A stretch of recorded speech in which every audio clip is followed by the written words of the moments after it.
বন্ধুরা, ছেলেটি জঙ্গলের ভিতরে হাঁটার সময় একটি গর্ত দেখতে পায়, কিন্তু গর্তের ভিতরে একটি মাছ দেখতে পায়। তখন ছেলেটি দৌড় দিয়ে গিয়ে সে মাছটি ধরার চেষ্টা করে, কিন্তু ধরতে পারে না।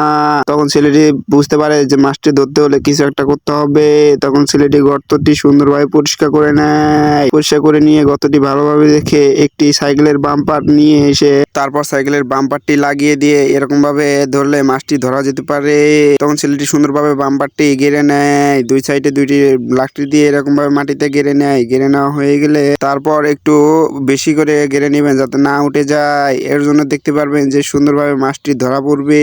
তখন সুন্দর করে ছেলেটি দড়িতে ভালোভাবে বেঁধে নিবেন। বেঁধে নেওয়া হয়ে গেলে তার সুন্দরভাবে গেড়ে দিয়ে নিবেন। গেড়ে দেওয়া হয়ে গেলে সুন্দরভাবে আর একটু দেখবেন, দেখার পর একটু এগিয়ে দিবেন। দড়িটি এগিয়ে দিয়ে সামনে একটি রড বেগিয়ে রডের ভিতরে একটি নাটি দিয়ে দিবেন। নাটি দেওয়ার পর ওখানে একটু গেঁথে দিবেন। গেঁথে দেওয়া হয়ে গেলে একটি কুমা গেরো দিবেন। কুমা গেরো দিয়ে লাঠির মাঝখানে বেঁধে দিবে।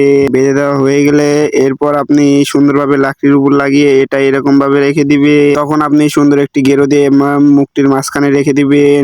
মুখটির মাঝখানে রেখে দিলে আপনি এখন মাছ ধরতে পারবে।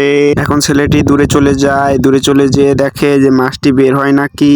তখন ছেলেটি এখানে দিয়ে লাকড়ি দিয়ে টেস্ট করে দেখে যে মাছটি ধরা পড়বে নাকি।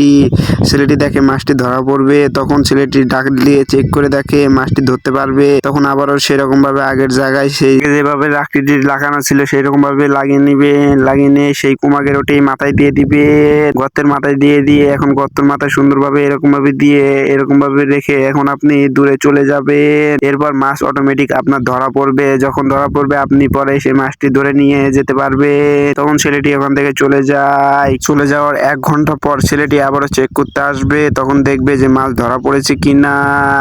1 ঘন্টা হওয়ার পর ছেলেটি এসে দেখে তখন মাছটি ধরা পড়ে গেছে। তো দেখতে